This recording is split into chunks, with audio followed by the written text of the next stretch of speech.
አርቲስቱ በጠና ታሟል። በእስር ላይ የሚገኘው ሰለሞን ቦጋለ ያው ዛሬ ካሉኒ ጋር አብሬያለሁ። መቼ ነው መኪናው ለገብረ ዮሐንስ የምትሰጡት ብላችሁ በጣም በጉጉት የጠበቃችሁ ብዙ ወዳጆቻችን ስትጠይቁ ነበር። አልገባትም ፍጹም ነገሩ። ካሜራማኑ አዶናይ ነው። ቂጡን ወስደሽ ነው እንዴ? አርቲፊሻል ቂጥ የሚጠቀሙ ሴቶች ቢላ አሁን እኮ ምንም ያለ ቂጥ ነው ያወጣሁት።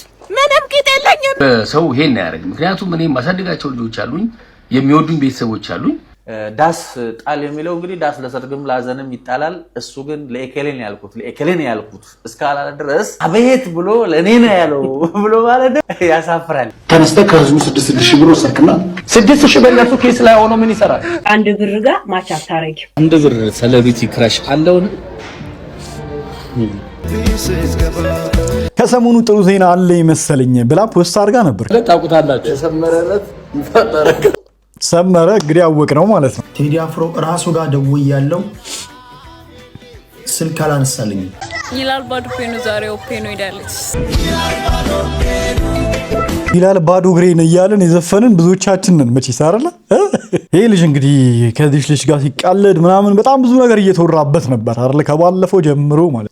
ሰላም ጋይስ እንዴት ናችሁ? ልኛ ማን ሁሉ ሰላም ሁሉ ተማም ሁሉ ፒስ ነው። ዛሬም እንደተለመደው በሌላ ወቅቴና ትሬኒንግ በሆነ ቪዲዮ ተመልሰን መተናል። ሌላ ጉዳይ ደግሞ የገብረ ዮሐንስ የመኪና ጉዳይ የመኪና ሽልማት ጉዳይ ምን ላይ ደረሰ የሚለውንም ነገር ለምንድን ነው እስካሁን ያልተሰጠው፣ መቼ ነው የሚሰጠው መኪናው የሚለውን ነገር ስለሱም አዳዲስ መረጃዎች ይዘናል ማለት ነው።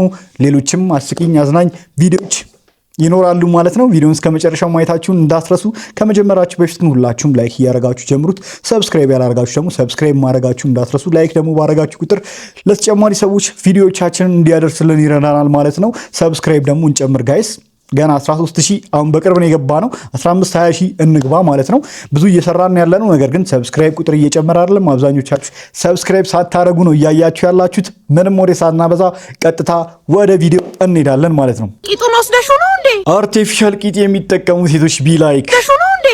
አታረጊውም። ቪዲዮ ሰራበታለሁ እያልኩሽ አይደል እንዴ? ያምሻል። አንድ ያለኝን ቂጥ አሁን እኮ ምንም ያለ ቂጥ ነው ያወጣሁት።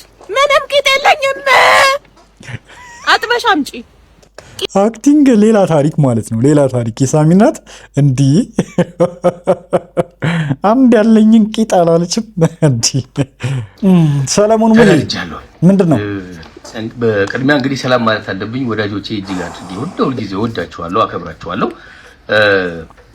እንግዲህ ምንድን ነው ያናደደኝ ጉዳይ የኔ ባልሆነ አካውንት የተለያዩ መልእክቶች እየተላለፉ ነበር። እኔ ችላ ብዬ ትቻቸው ነበር። ነገር ግን ከኔ አልፎ ጓደኞቼን፣ ከኔ አልፎ ቤተሰብ፣ ከኔ አልፎ የሥራ ባልደረቦቼን ይረብሹ ጀመር እነዚህ ነገሮች። ስለዚህ የግድ መጥቼ ተው ማለት አለብኝ። ይሄን እያረጋችሁ ያላችሁ ሰዎች መቼም ህሊና ቢኖራችሁ በሰው ስም እያላከካችሁ አታረጉም ነበር። እንደው ግን በቃ እንግዲህ የምትፈሩት አካል ካለ የምትፈሩት እንግዲህ የራሳችሁ የምታመልኩት ሌላ ነገር ካለ ተው። መቼም ፈጣሪ የሚፈራ በሰው ይሄን ያደርግ። ምክንያቱም እኔ ማሳደጋቸው ልጆች አሉኝ፣ የሚወዱኝ ቤተሰቦች አሉኝ። ስለዚህ አይደረግም። የራሳችሁ ማስተላለፍ የምትፈልጉትን ነገር እናንተ ፈርታችሁ በሌላ ሰው አታርጉ። እና እንግዲህ እኔ ሌሎቻችሁ እንድታቁልኝ የምፈልገው ነገር የኔ ብቸኛ አካውንት ይሄኛው ነው። የቲክቶኩ አሁን ይሄን ሳወራ 120,000 አካባቢ ደርሷል።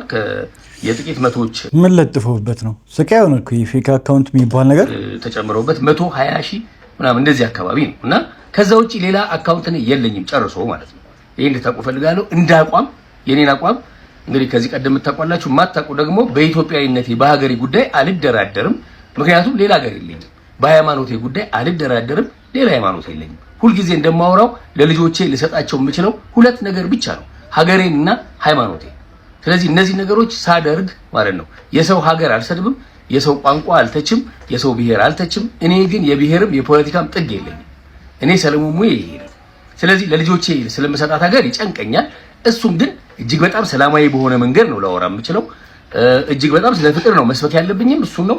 ከዛ በተረፈ መወቀስ ያለበት ነገር በሙያዬ ልወቅስ እችላለሁ፣ ወይ በተለያየ መንገድ ልወቅስ እችላለሁ። ጋጥ ወጥ ሆኜ ልክ ባልሆነ መንገድ ላደርግ አልችልም። ምክንያቱም አንድ ጉልምስና እድሜ ላይ እንደደረሰ የሰከነ ሰው ከኔ የሚጠበቀውን ነው የማደርገውና ስለዚህ የኔ ባልሆኑ አካውንቶች የሚተላለፉ ነገሮች የኔ ያለመሆናቸው እንድታቁልኝ ይፈልጋለሁ። እጅግ አድርጌ ወዳችኋለሁ። ያልተገባ መልእክት አስተላልፌ ከሆነ ኢሞሽናል ሆኜ ከሆነ ይቅርታ አድርጉልኝ። ደህና ሁኑ። ወዳችሁ በሱ ስም እንግዲህ ብዙ መልእክቶች እየተላለፉ ነው ማለት ነው። ምን አይነት እኔ አላየኋቸውም። ምን አይነት መልእክቶች ተላልፎበት ነው ሰለሞን ሙሄ የሚለው ጉዳይ አጠያቂ ነው። ዳስ ጣል የሚለው እንግዲህ ዳስ ለሰርግም ላዘንም ይጣላል። እሱ ግን ለኤኬሌን ያልኩት እስካላለ ድረስ አቤት ብሎ ለኔ ነው ያለው ብሎ ማለትም ያሳፍራል። አቤት ብሎ ለኔ ነው ያለው ብሎ ማለት አንደኛ ይሄ በቃ አላለ ሳትጠራ አቤት እንደመባል እንደማለት ነው። ተነስተህ ከህዝቡ 6,000 ብር ወሰድክና ወሰድክ። ምን ወሰድኩ? 6,000 ብር ማስረጃ አለ አይደል? ስንት ወሰድኩ? 6,000 ብር ከስንት ሰው? ወደ 425 ነው የሚለው። ስንት ሆነ አንድ ላይ? 2 ሚሊዮን ከምናምን። ስንቱ ተሰበሰበ? ስንት ተሰበሰበ? እንደ ስንት ከአንድ ሰው ስንት ነው ያገኘው? 6,000 ብር በወር 500 ብር በአመት 6,000 ብር ቆጥቧል። አገኘው። እሺ 6,000 ብር ለሱ ኬስ ላይ ሆኖ ምን ይሰራል? እስኪ ንገረኝ። እኔ በንግድ ነው የተቀበልኩት፣ በቸርች አይደለም። በኪሳቸው ምን ይሰራል ንገረኝ። እኔ ጋር ስመጣ እኮ 2 ሚሊዮን ነው እና በቃ ስራ ሰራውበት። ይጠቅማቸዋል። በሚዲያ ነው እንደዚህ እያላል እያልኩ ያለው ምንድን ነው? ከቅድም 6,000 ብር በአንተ ኬስ ከሚሆን እኔ ጋር ቢገባ ይሻላል እያልኩ ነው ያለው። ስራ ይሰራል። በግልጽ እየነገርኩ ነው። ያ 6,000 ሰርቄ አይደለም የተቀበልኩት፣ በሰው ስምምነት ነው እንዴ። 6,000 እኔ ጋር ሲመጣ ስራ የሚሰራ እኮ ይኸውልህ፣ 6,000 ተጠራቅሞ እኔ ጋር ሚሊዮን ሆነ አይደለ? እነርሱ ጋር ሲቀመጥ እኮ 6,000 ነው የሚሳ ነው በቃ እንዴ። የምሳቸውን ነው የተቀበልኳቸው እያለ ነው ሰው። አንተ እኮ ሚሳ በልተህ እኮ የምትከፍለው ነው 6,000 ብር። እኔ ደግሞ እኮ የሰዎች ተስፋና እምነት ጀምራለሁ። ባንስ ብድርና ቆጥባ ብሎ ቆጥበዋል ሰዎች፣ ይተርፍላቸዋል። አንተ ይሄ ከባድ ነው። እግዚአብሔርን የምር ነው እንደዚህ ያሳመናቸው። የምር ግን ይመቸው እንዴ። ግን በግልጽ እኮ ወንጀሉን እያመነ ነው እና እንዴት ነው የማይከሰሰው? እንደዚህ አይነት ሰው አልገባኝም። በኮንፊደንስ እንደዚህ እንዴት አይነት ጉድ ነው? አንድ ብር ጋር ማች አታረጊው ወይ እኩላችሁ በእድሜ ወይ ቢያንስ 2 ዓመት ምናምን ትበልጫለሽ ወይ እሱ ቀንጭሮ ነው። ፈጠንሽ ለማውራት ፈጠንሽ። ሌላ ታሪክ ላይ ገብተዋል እነሱ። ብቻ ማች አታረጉ።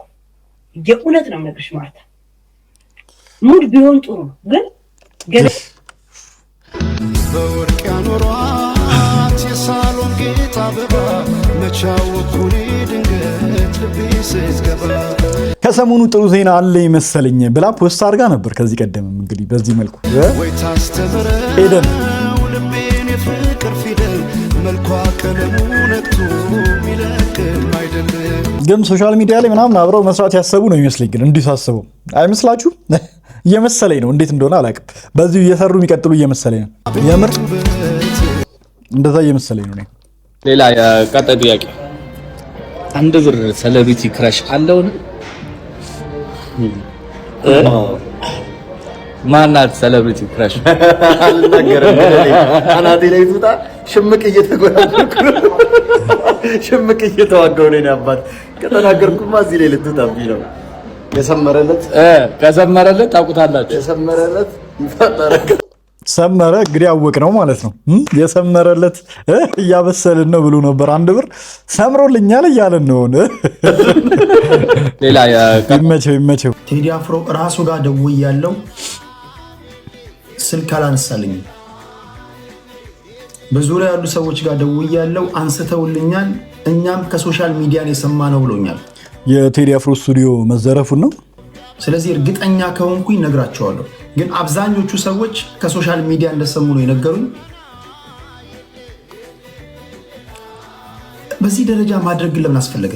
ያው ዛሬ ካዱኒ ጋር አብረን ያለሁት እንግዲህ አረ አዶና አብረን ለምን ካላችሁን እስማኤሎች መቼ ነው መኪናው ለገብረ ዮሐንስ የምትሰጡት ብላችሁ በጣም በጉጉት የጠበቃችሁ ብዙ ወዳጆቻችን ስትጠይቁ ነበረ። ሰኞ እንግዲህ በ19 ሰኞ ሚያዝያ 19 እንግዲህ ለገብረ ዮሐንስ መኪናው የምናስረክብበት ቀን ነው። ዋው ሰኞ እንጠብቃለን እንግዲህ በጉጉት ለገብረ ዮሐንስ መኪናው ሰኞ ዕለት ይሰጧል እየተባለ ነው። በጣም ደስ ይላል። ቪዲዮዎች እንለቅላችኋለን ስፔሻሊ አዶናይ ፔጅ ላይ ጠብቁን። እንግዲህ እናመሰግናለን። እንጠብቃለን። አልገባትም ፍጹም ነገሩ ቤሳጋ ሁሉ ማደሩ አርጌዲንታ ካሜራማኑ አዶናይ ነው። አይኔ እያየ አይጣለም እየተለ መች ሳይገባታ ልቤ የፈለገ አፌዝም ይላል። የማታ ትምህርት ተምረው ከተፈተኑት ተማሪዎች 16541 ተማሪዎች ተፈትነዋል። ከዛ ውስጥ ያለፉት 12 ተማሪዎች ብቻ ናቸው። ምን ያስፈልጋል? አርቲስቱ በጠና ታሟል። በእስር ላይ የሚገኘው ሰለሞን ቦጋለ በወንድም ካሊድና በይገረም ደጀኔ ላይ ተጥሎ የነበረው የቤተሰብ ጥየቃ እገዳ ተነስቷል። ከእስር ቤት ያለው መረጃ አቀርብላችኋለሁ። በህገወጥ የፊንቴክ ኢንቨስትመንት ማጭበርበር ወንጀል ተጠርጥረው በእስር ላይ ከሚገኙት ታዋቂ አርቲስቶች መካከል አርቲስት ሰለሞን ቦጋለ በከፍተኛ ህመም ምክንያት የሕክምና ክትትል እያደረገ መሆኑን ሰምተናል። አርቲስቱ ቀደም ሲል በነበረበት የስኳርና የደም ግፊት ህመም አሁን ላይ ጸንቶበት ለመቆጣጠር በመቸገሩ ምክንያት አብዛኛውን የእስር ጊዜውን በፖሊስ ሆስፒታል ሕክምናው በመካተል እያሳለፈ እንደሚገኝ ታውቋል። በሌላ በኩል ከዚሁም የፊንቴክ ኢንቨስትመንት ጋር በተያያዘ የመኪና ስጦታ ተቀብለው የነበሩት አርቲስት ይገረም ደጀኔና ካሊድ ናስር ላይ ተጥሎ የነበረው የቤተሰብ ጥየቃ እገዳ ዛሬ መነሳቱን ሰምቻለሁ። አርቲስቶቹ የተበረከተላቸው መኪና በወንጀል የተገኘ ሀብት በመሆኑ ለፖሊስ እንዲመልሱ ቢታዘዙም በተሰጠው ጊዜ ባለመመለሳቸው ምክንያት ቤተሰቦቻቸው በእስር ቤት እንደጠየቋቸው ተከልክለው እንደነበር ተገልጿል። ይህንን የእገዳ ውሳኔ ተከትሎ ትላንት በነበረው የአርቲስቶቹ የፍርድ ቤት ቀጠሮ ላይ ካሊድ ናስር ቤተሰቦቻቸው እየጎበኟቸው እንዳልሆነና በማረሚያ ቤት የሚቀርብላቸው ምግብ ለመመገብም እየተቸገሩ መሆኑን ለፍርድ ቤቱ በቅሬታ መልክ አቤት ብሎ ነበረ። ሁለቱ ግለሰቦች ያቀረቡትን ይህንን አቤቱታ ተከትሎም ዛሬ ላይ የይገረም ደጀኔና የካሊድ ናስር ቤተሰቦች ወደ ማረፊያ ቤት በመሄድ እስረኞቹ እንዲጠይቁ መፈቀዳቸውን ከምንጮች አረጋግጠናል። ቦቢ ቀጥና ምነው ዘመን ባኩኔ በራነው ጨክኖ በፍቅሽ እራንቺ መራቅ ማይቻል ነገር ነው።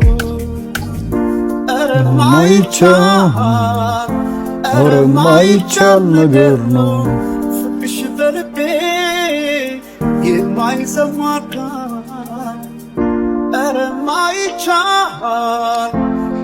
ማይቻል ነገር ነው። ፍቅሽ በልቤ የማይሰማካ ዲጄ ማጂክ ባለ ነፍቶ ያጅጋኮ ሲሌስ ለሙን ቤኩ ባኮ አናማ ወጣ ያደነች ኪዳን ስትደስ እንዲሱረ ኮንኩነ ቢሩኬ ያባሴ ዋምቦኔ ኮክሴ ገነቶ ጂሳ ኮሌም ቡላ ማለ ያማሲዲሳ በርሽ ገበሬ ደና ማገቺ ኦረቢ ጀደ ዋው ያበደ እግዚአብሔር ይላል። ባዶ ፔኑ ዛሬ ኦፔኖ ሄዳለች። ሰው ኦፔኖን ላሳያችሁ። ይሄን ይመስላል። ኦፔኖ በጣም ሰፊ ነው።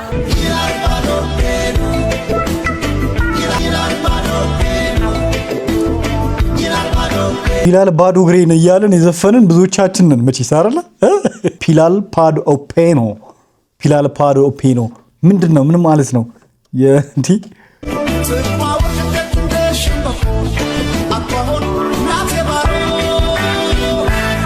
ናት ባሮ ባሮ የሚባለው ወንዝ እንደሆነ ገባኝ። ባሮ የሚባል ጋምቤላ ላይ እንዳለ አውቃለሁ። ስቲል ይሄ ሙዚቃ እንኳን አልገባንም ጋይዝ፣ እንኳን አዲሱ አልበም ሊገባን የድሮ አልበሙ ራሱ አልገባንም። የቴዲ አፍሮ በደንብ በእንደዚህ ተመስጠን እያዳመጥ ነው አይደለም ማለት ነው። ገባችሁ አይደለም?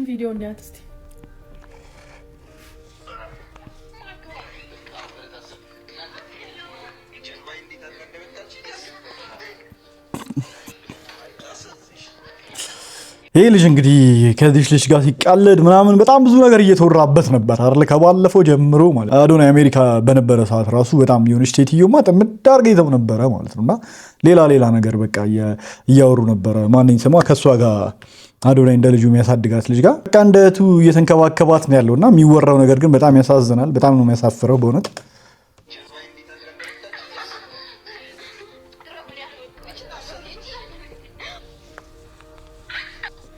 ከዛ ደግሞ ኮሜንቶቹን እንይ። ኮሜንቶቹ በጣም ነው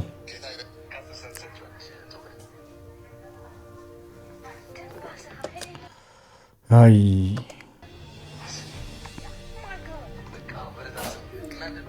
ማለት የሆነች ሴትዮ ናት እንደዚህ እንዲነሱበት ሰዎች ያደረገችው። እርግጠኛ ነኝ በእሷ የተነሳ ነው። ገብቷችኋል? የሆነች ፌሚኒስት ነኝ ምናምን የምትል ሴትዮ ማለት ነውና አያችሁ እንደዚህ አይነት ነገር ነው በቃ የሚፈልጉት ማለት ነው። ወንድም ከእህቱ ጋር እንዳይቀራረብ ጭምር ነገ ላይ ያደርጉ ይችላሉ። አባት ከልጁ ጋር እንዳይቀራረብ ጭምር ማድረግ ነው የሚፈልጉት ማለት ነው።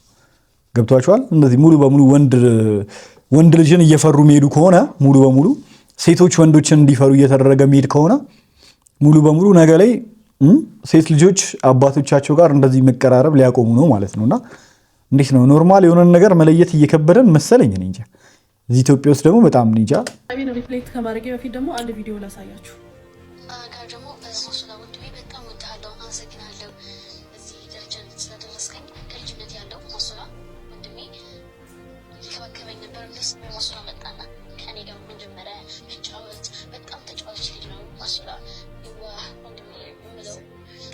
አያችሁ ልጁ ለእህቱ እያደረገ ያለውን ተመሳሳይ ነገር ነው ለሷም እያደረገ ያለው which is እንደ እህቱ ቆጥሯት ማለት ነው።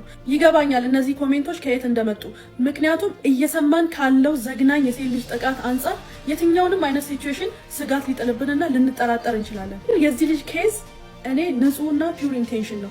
ባይሆን እነዚህ ኮሜንቶች ምን እንደ ፖሊስ ጣቢያ ምንድነው እንደዚህ መከታተል ሲጀመር በእንደዚህ አይነት መልኩ ሊታይም አይገባም እንጂ መታሰቡ ነው እኔ ስተቱ ሲጀመር ማለት ነው። እግዚአብሔርን ነውር አይደል እንዴ?